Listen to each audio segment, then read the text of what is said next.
केंद्रीय मंत्री निर्मला सीतारमण ने कर्नाटक और हिमाचल की वित्तीय स्थिति के लिए राज्य की कांग्रेस शासित सरकार को जिम्मेदार ठहराया है। उन्होंने अपने बयान में कहा कि कांग्रेस शासित राज्य में फ्रीवीज के चलते आर्थिक संकट आया है। अब इसको लेकर हिमाचल सरकार में मंत्री चंद्र कुमार का बयान सामने आया है।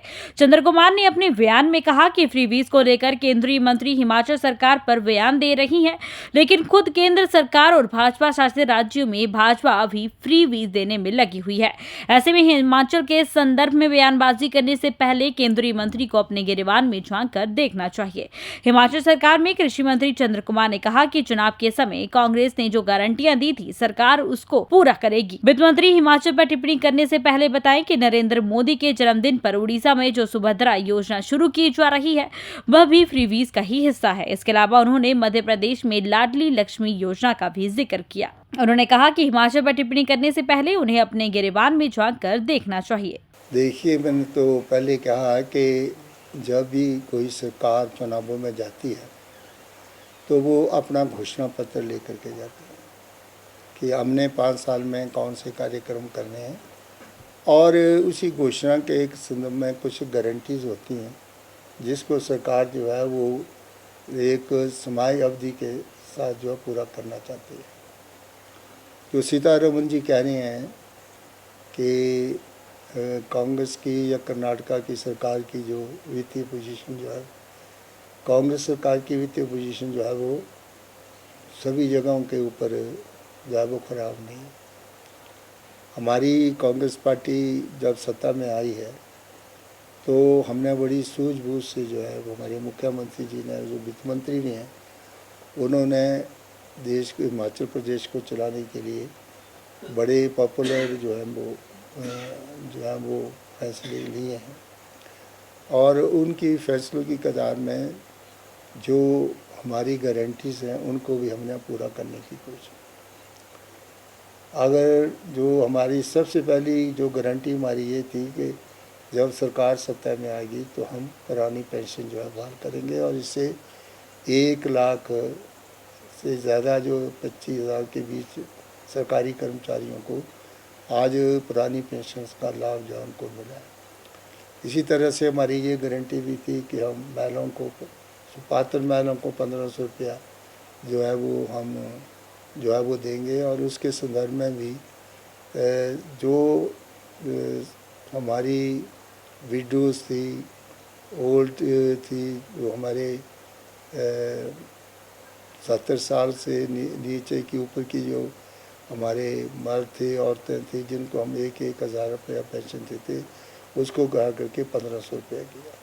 और जो हमारी पिछली बार भारतीय जनता पार्टी ने इसका बड़ा दुष्प्रचार किया जब हमारे बाई इलेक्शन, तो उस वक्त हमने लाहौल स्पीति की महिलाओं को 1500 रुपये का फर्स्ट किस्त उनको जारी की थी। और जो हमारी जो बाई इलेक्शन में जो हमने कहा था कि हम जो है वो 3 महीने की पैसे जो है वो उनके अकाउंट में डालेंगे, और इस चुनाव के बाद हमने वो पैसा उनको दिया। कोई भी सरकार जो है जब चुनावों में जाती है तो कुछ अपने वादे करती है। अभी भारत सरकार जो है वो कह रही है कि मोदी के 3 साल की 100 गारंटी हम देने जा रहे हैं, और आज वो उड़ीसा में है, आज उनका जन्मदिन है। उस जन्मदिन के ऊपर मैं उनको बधाई देता हूँ।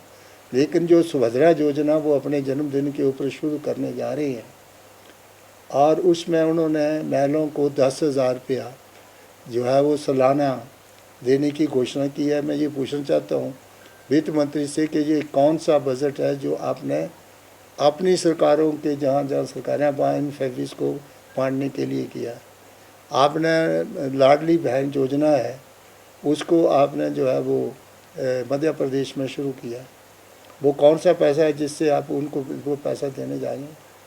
इस तरह से जहाँ जहाँ भी आपकी स्टेट्स है वो आप उनको जो है वो ये फैक्ट्रीज बांट रहे हैं, तो पहले अपने गिरेबान में झांक के देखो कि आप जो हिंदुस्तान के चक्कर का पैसा है तो उसको आप किसान निधि के रूप में 6,000 रुपया हर महीने किसानों को देने जा रहे हो। ये पैसा आपका पास कहाँ से है?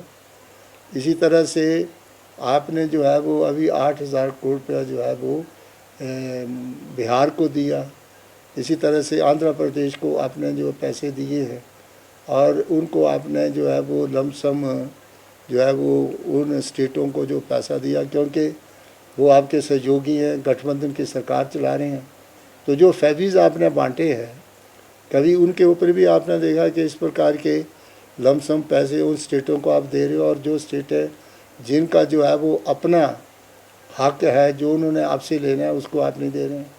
हमने 29,000 करोड़ रुपये जो है भारत सरकार से ले रहे हैं, और जो हमारे सरकारी कर्मचारी हैं उनका बहुत सा पैसा जो कटौती के रूप में पहले गया हुआ है। जब हमने ये स्कीम शुरू की है हिमाचल प्रदेश में ओल्ड पेंशन स्कीम, और उससे पहले जो स्कीम चली थी उसका कुछ पैसा जो है वो भारत सरकार में 9400 करोड़ के लगभग उसके पास पड़ा है। वो पैसा भी हमें आना चाहिए। जो हमारे सुप्रीम कोर्ट में केसेस चल रही है, जिससे भी हमने 9.17% शेयर जो था वो हमें प्रोजेक्टों से मिलना था, वो पैसा सुप्रीम कोर्ट में डिसीजन होने के बाद भी वो पैसा हमारा रिलीज़ नहीं हो रहा है। फिर भी हमने अपने साधनों से, जो पिछली बार इतनी आपदा आई है उसके लिए 25,000 करोड़ रुपये का प्रावधान सरकार ने खुल करके जो है वो हमारे लोगों को राहत प्रदान 2400 करोड़ रुपये का राहत पैकेज दे करके लोगों को तो ये कह देना कि जहाँ जहाँ कांग्रेस पार्टी की सरकार है वहाँ पर उनकी वित्तीय पोजीशन अच्छी नहीं है, लेकिन जहाँ जहाँ आपके गठबंधन की सरकार है उनको तो आपने इतने बड़ा पैसा दे करके बेल आउट करने की कोशिश की है।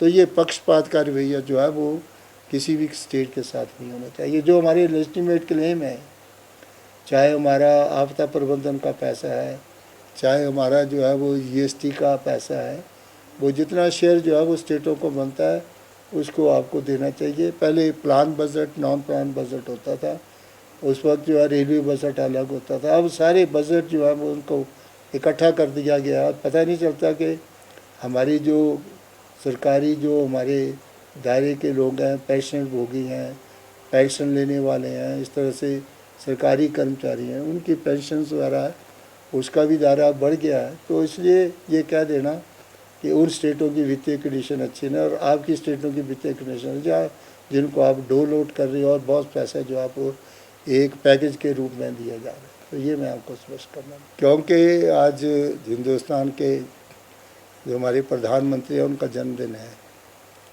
तो भारतीय जनता पार्टी बड़े पैमाने के ऊपर जन्मदिन मना रही है और अपनी जो 100 दिन की उपलब्धियाँ हैं उनका व्याख्यान कर रही है। पर मुझे बताओ कि उनकी 100 साल की कौन सी बड़ी उपलब्धि है जिसके बारे में बोला। पहले आज गैस का सिलेंडर जो है वो 1200 रुपया पहुँच गया। अगर डॉक्टर मनमोहन सिंह जी 2004 में जब 14वीं लोकसभा थी तो 2004 में डॉक्टर मनमोहन सिंह ने 5 कानून जो थे वो लोगों के हित में पास किए थे।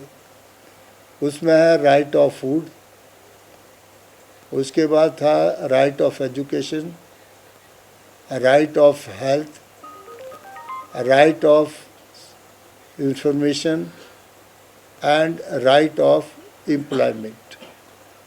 सबसे पहला कानून जो था राइट ऑफ फूड, खाने का अधिकार। खाद्य सुरक्षा अधिनियम डॉक्टर मनमोहन सिंह ने जो है वो पास करवाया पार्लियामेंट में, क्योंकि मैं भी उस वक्त पार्लियामेंट का मेंबर था।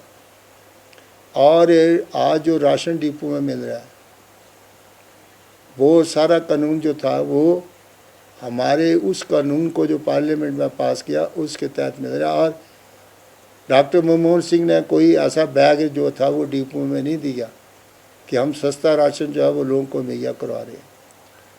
आज हमारे हिंदुस्तान के प्रधानमंत्री मोदी जी ने अपने बैग जो हैं वो डिपोओं के ऊपर दे दिया और उसके ऊपर लिख दिया कि सस्ता राशन की गारंटी है। और मैं ये जानना चाहता हूँ कि उस वक्त नरेंद्र मोदी जी जो थे वो गुजरात के मुख्यमंत्री थे और उन्होंने एक चिट्ठी लिखी इस कानून के ऊपर डॉक्टर मनमोहन सिंह जी को कि ये आप कानून जो बना रहे हैं ये देश हित में नहीं है और ये जो है वो हमारी स्टेटों को फाइनेंशियल बर्डन है, बहुत ज़्यादा पड़ेगा और इसलिए इस कानून को आप वापस करिए। आज हिंदुस्तान का प्रधानमंत्री किस मुंह से ये कह रहा है कि ये गारंटी जो है वो अनाज की मुफ्त अनाज देने की गारंटी जो है उसको मैंने 5 साल के लिए एक्सटेंड किया। ये तो पार्लियामेंट में बिल पास किया था और ये बिल बहुमत से पास हुआ था। अगर ये बहुमत से बिल पास हुआ तब जाकर के आपने डिपो में मुफ्त राशन देने का प्रावधान किया, लेकिन इस बिल को पास करने में डॉक्टर मनमोहन सिंह ने अपना प्रचार नहीं किया और ना ही अपना फ़ोटो लगाया। आज 108 नंबर की गाड़ी गाँव-गाँव में जाती है और लोगों को जो है वो जेनरिक मेडिसिन जो है मुफ्त दी जाती हैं। ये बिल भी जो है वो पार्लियामेंट में पास हुआ था, राइट ऑफ हेल्थ, मनरेगा की स्कीम जो कि उस वक्त हमने पास की थी और इसको हमने उस वक्त इसका नाम जो था वो था ग्रामीण रोज़गार गारंटी योजना मनरेगा, और बाद में इस स्कीम का नाम जो है वो महात्मा गांधी के नाम के ऊपर 100 दिन का रोज़गार का प्रावधान किया। अगर 100 दिन के रोज़गार का प्रावधान होता तो जब कोरोना फैला सारे हिंदुस्तान में और उस वक्त हमारे वर्तमान जो है प्रधानमंत्री इस स्कीम की आलोचना करते थे कि ये गड्ढे खोदने की स्कीम जो है वो कांग्रेस पार्टी ने दी। आज ये स्कीम ना होती, लोग रोटी रोज़ी से तरसते और लोगों को पैसे का प्रावधान ना होता। हमने राइट ऑफ एम्प्लॉयमेंट मनरेगा के थ्रू 100 दिन का रोज़गार का प्रावधान, राइट ऑफ इंफॉर्मेशन एक्ट को हमने पास किया और हम चाहते थे कि हर एक विभाग में जो है वो हर एक ले आदमी को जो है उसकी जो है पूरी जानकारी जो है वो प्राप्त करने का हक है। तब हमने राइट ऑफ इंफॉर्मेशन एक्ट जो है पास किया। इस तरह से आपने ये 5 कानून जो हमने लोगों को दिए, आज उसका फ़ायदा जो है सारे हिंदुस्तान में लोगों को हेल्थ में और इसी तरह से हमारी जो है वो रोटी रोज़ी, रोज़गार, सूचना से सब चीज़ें उन कानूनों के माध्यम से आज हमने लोगों को दी। और हमारे प्रधानमंत्री उस वक्त अपना प्रचार नहीं करते थे, वो सिर्फ लोगों की बेहतरी के लिए कार्यक्रम करते। तो ये सारे काम जो है उस वक्त। शिमला से संजू की रिपोर्ट।